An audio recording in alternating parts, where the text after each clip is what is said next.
السلام علیکم ورحمۃ اللہ وبرکاتہ۔ آج انشاءاللہ عز و جل یہ حدیث پڑھوں گا کہ مصیبت زدہ کو دیکھ کر پڑھی جانے والی دعا وہ کون سی دعا ہے، آگے انشاءاللہ وہ آپ کو بتاؤں گا۔ آئیے حدیث بات فرمائے۔ حضرت سیدنا عمر بن خطاب رضی اللہ تعالی عنہ سے روایت ہے کہ نبی مشکل کشا صلی اللہ علیہ وآلہ وسلم نے ارشاد فرمایا، جو مسلمان کسی آزمائش میں مبتلا بیمار کو دیکھ کر یہ دعا پڑھے تو زندگی بھر اس آزمائش یعنی بیماری سے محفوظ رہے گا۔ یہ دعا ہے، اس کو یاد کر لیں۔ یہ بڑی دعا بھی نہیں ہے، چھوٹی دعا ہے۔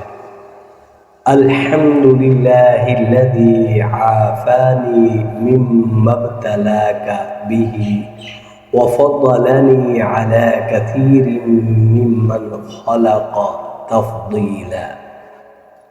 یہ سنن ترمذی شریف کے اندر موجود ہے۔ اس کا جو نمبر ہے 3431 ہے۔ یہ اس کا ترجمہ سماعت فرمائے۔ تمام خوبیاں اللہ تعالیٰ کے لیے ہیں جس نے مجھے اس بیماری یعنی مصیبت سے بچایا جس میں تو مبتلا ہے، اور اللہ تعالیٰ نے مجھے اپنی بہت سی مخلوق پر فضیلت عطا فرمائی۔ بیماری بھی ویسے اللہ تعالیٰ کی رحمت ہوتی ہے، اس سے گناہ جھڑتے ہیں، گناہ معاف ہوتے ہیں، لیکن یہ دعا مانگ لینی چاہیے کہ وہ میرے آقا کا فرمان ہے۔ امام احمد رضا قادری علیہ رحمہ نے اس دعا کی برکات بیان کرتے ہوئے فرمایا، جن جن امراض کے مریضوں، جن جن بلاؤں کے مبتلاؤں کو دیکھ کر میں نے اسے پڑھا، بحمدی تعالی آج تک ان سے محفوظ ہوں۔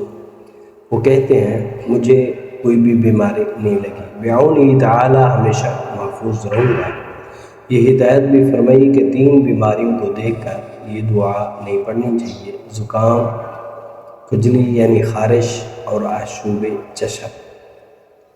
نیز بیمار کو دیکھ کر یہ دعا اس انداز سے پڑھی جائے کہ اس کے دل آزاری نہ ہو، اس کو پتہ نہ چلے کہ یہ کیا کر رہا ہے۔ یہ دل میں دعا پڑھنی چاہیے۔ تو دعا ہے اللہ تعالیٰ جتنے بھی مسلمان بیمار ہیں سب کو صحت تندرستی عطا فرمائے، اور اللہ تعالیٰ ہم سب کو بیماریوں سے محفوظ فرمائے۔